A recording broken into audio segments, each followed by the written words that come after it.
My really good friend is actually in the hospital right now getting treated. She has bullet fragments in her hand, and she's actually in surgery right now getting those removed. And then she is currently still has a bullet in her, in her butt.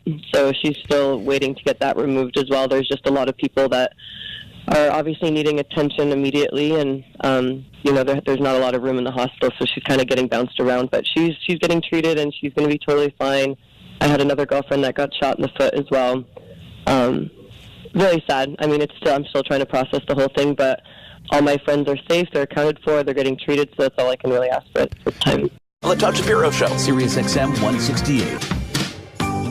Station, and at least we're a genuine program. Authenticity is what I always try and practice and preach. Just be you, and not everything is always funny in life. Today being one of those situations where there is one of the most, if not the most tragic event in the United States history from domestic terrorism, that's what I'm calling it, where in Mandalay Bay in Las Vegas, an individual from the 32nd floor, I don't even want to give the guy his name, I don't like saying the shooter's name in this case, opened up fire on a crowd in Las Vegas there, on the senseless tragedy. This prick starts shooting people.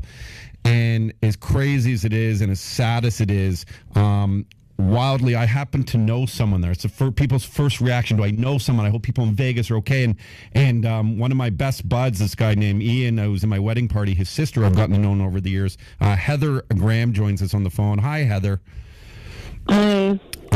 Thank you for joining us. I can't imagine what you're going through right now. So you were right there at the concert.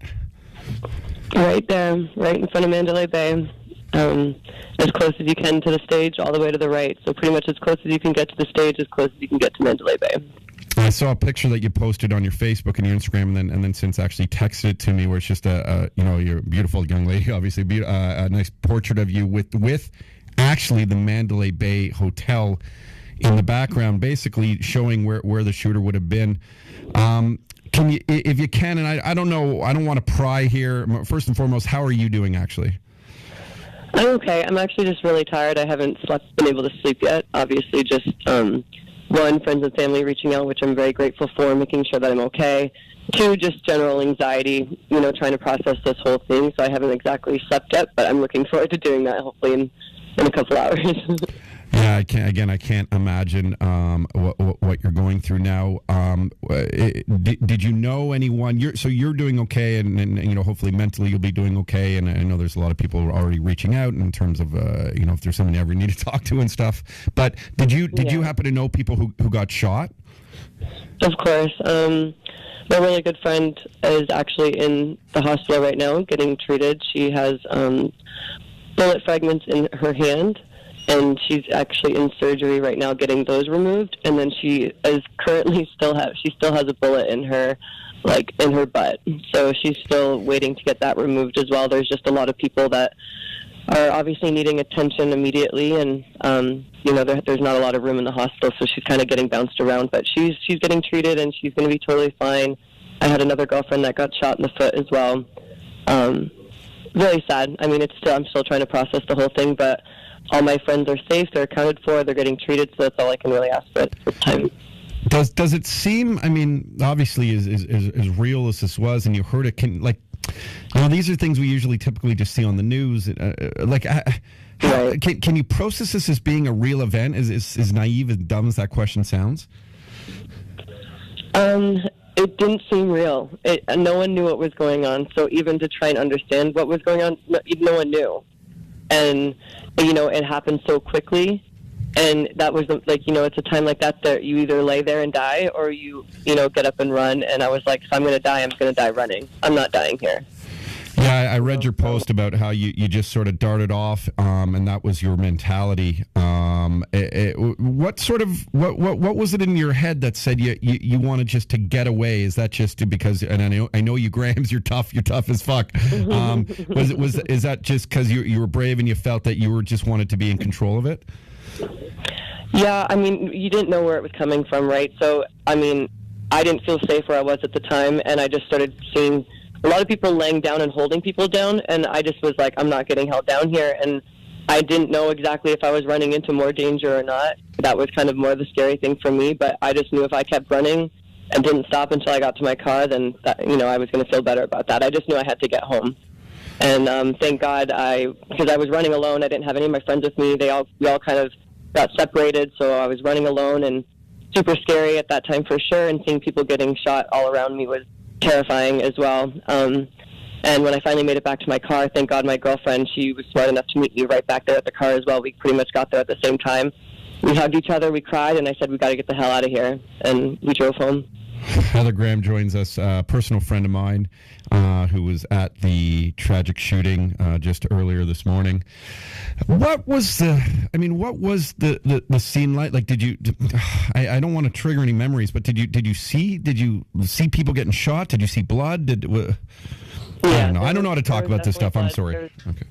That's okay. No, there's definitely blood. There was, definitely people getting shot. I don't know if you've been able to hear the terrible videos and hear the actual gunshots firing. And, you can hear how consistent it is. And, you can, even just by the stats right now, knowing that, 58 people have been killed, like, there's a lot of people there, yes, of course. But, that was a very, very crazy weapon that he was using, or multiple weapons. And, the result was just devastating. Like, I saw it all around me. People were definitely dropping down. Sometimes you didn't know if they were dropping because they were scared or they were actually injured. And at that point, it's sad to say, but I just had to keep running. Were there lots of children at this event, or was it late at night that there might not have been as many children there? There might not have been that many kids. I definitely saw kids. I do know a friend of mine mentioned that one of her friend's daughter actually has a bullet still in her spine at the moment. She's a young girl. So it's sad. I didn't see too many kids during that time, though. But I do truly hope that everyone's okay, that they all made it out. Yeah, I couldn't agree with you more that, obviously we hear now that, 58 are dead, and hopefully that does not increase at all, over 500 wounded. Yeah, we're actually going to go donate blood today to try and help those, because the hospitals are reaching out asking people to donate blood because they have so many patients in there right now that need it. So I'm actually getting ready to do that in a little bit. Wow, you are. We have a couple. Yeah. You're such a brave soul, Heather. I've known you for many years now, and I know how tough you are. And I'm just happy you're doing well. I hope this doesn't seem exploitive to get you on the radio. I just as a friend and as a Canadian and someone who was there who had seen this thing. Is there anything you'd like to say to take a moment? Sort of just your thoughts on kind of guns in America and that Is there anything that you would just like to wish or say? Feel free. Here's a bit of a platform for you. It's sad. I would just hopefully say, you take the guns away. Hopefully everyone will calm down and everyone won't be able to shoot each other. But it's sad that people get to this point in their lives that they feel like that's the answer. And I do hope that the gun control laws strengthen and we all come together and, act out of love. And, it needs to stop. It's scary that it's happening now in my own city where I live, right in front of me, all around me.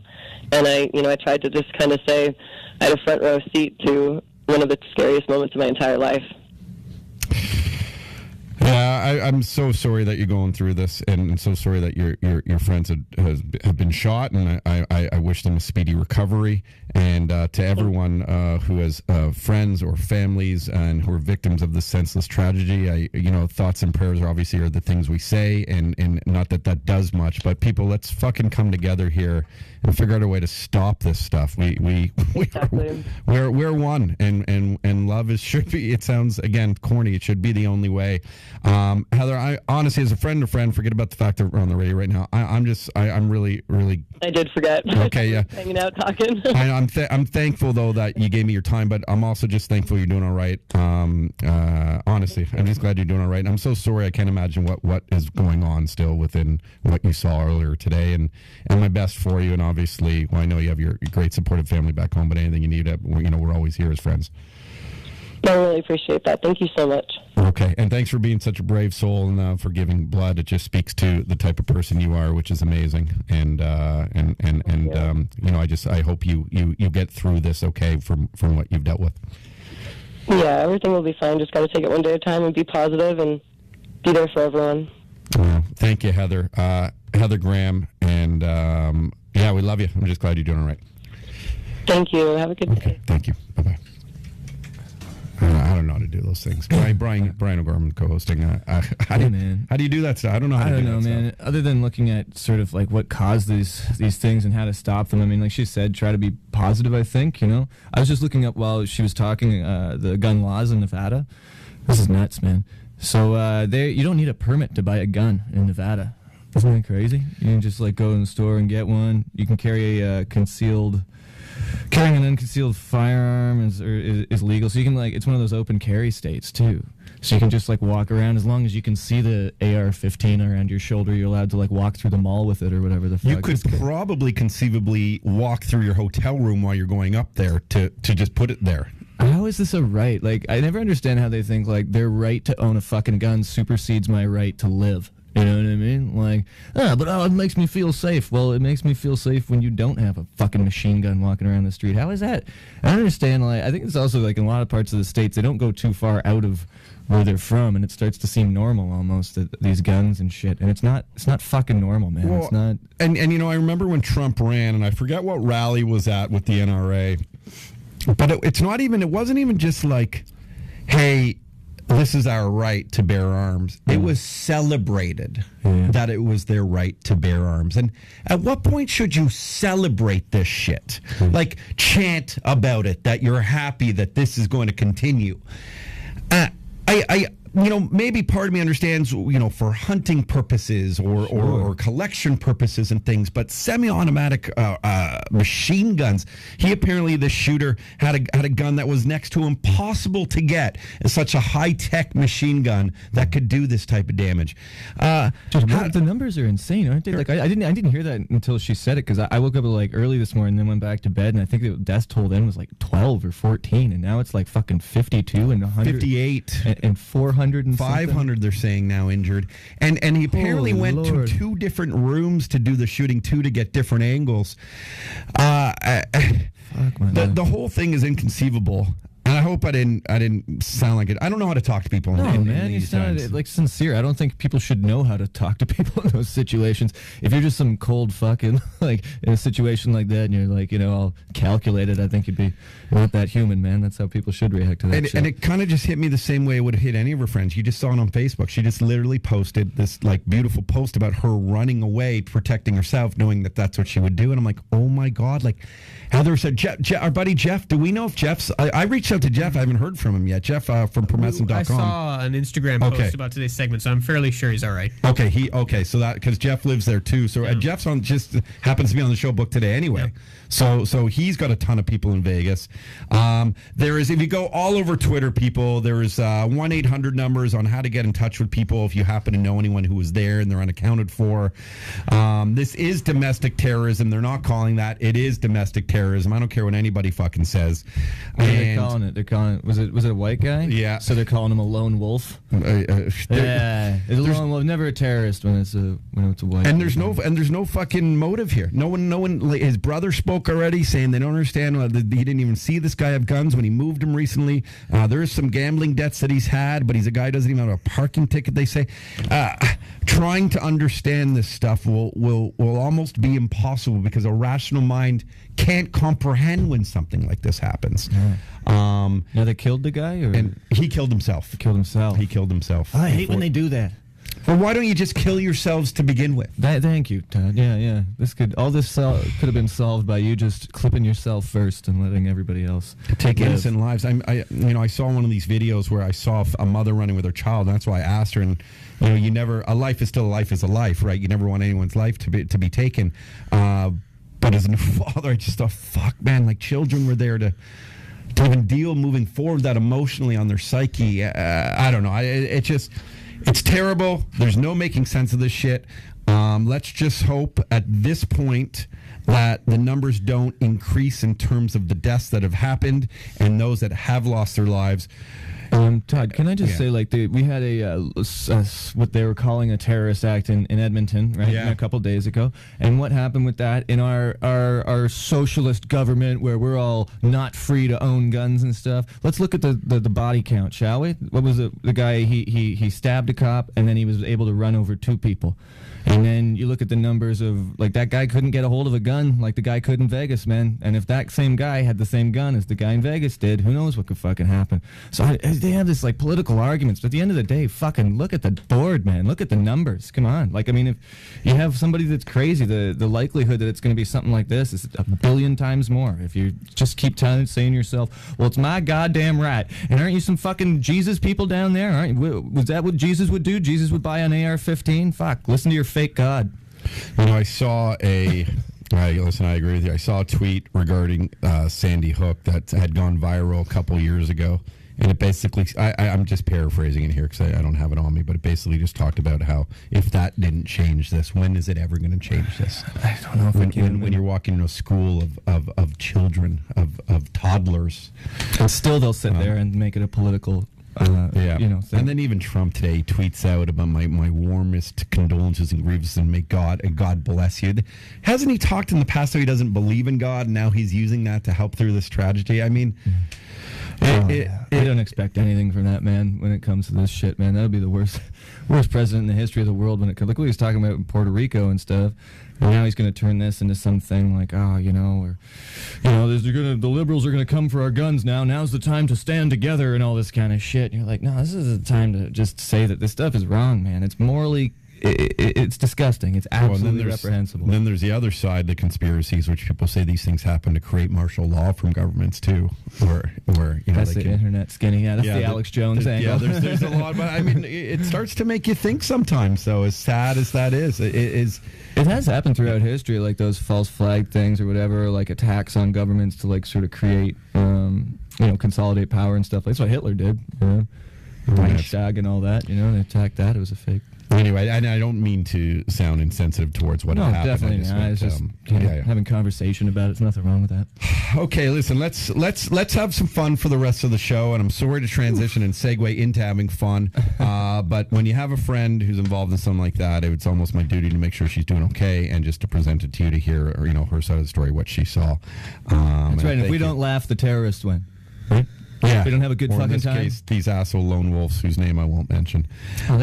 Let's take a moment and just think of those. And as they say, pray for Vegas, pray for the world, man. Pray for and let's start having these conversations, very serious conversations. Let's not just tweet about it, Facebook about it. Let's make a difference about it. It doesn't go away today. Let's continue this theme and talk about what your thoughts are on gun control and on what are the purposes of guns in the first place. And maybe if it's not tomorrow, maybe it'll be a year from now, maybe it'll be when the next president comes into place, that things will actually get changed. So don't stop the conversation after today. That's what I remind people. The Todd Shapiro Show. Hey, thanks for watching that video. You can subscribe over there, or you can watch another video over here. And I think this is the Daniel Bryan yes chant. So what the hell? Yes, Todd Shapiro Show. Daniel Bryan can't wrestle anymore. It's a very sad story.